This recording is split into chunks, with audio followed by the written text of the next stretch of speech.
நெல்லை அருகே ஆரோக்கியநாதபுரத்தைச் சேர்ந்த பாஸ்கர் செல்வராணி தம்பதியர் கொலை வழக்கில் மருமகன் மரியகுமார் கைது செய்யப்பட்டுள்ள நிலையில் அவரை கடுமையாக தண்டிக்க வேண்டுமென மரியகுமாரின் மனைவி ஜெனிஃபரின் சகோதரி கோரிக்கை விடுத்துள்ளார்.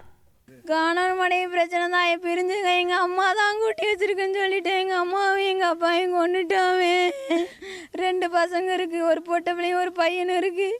எங்கள் வீட்டில் நானும் என் தங்கச்சி மட்டும்தான் ஆம்பளை பிள்ளை இல்லை. தெரிஞ்சிருந்து தான் வெட்டிட்டான்.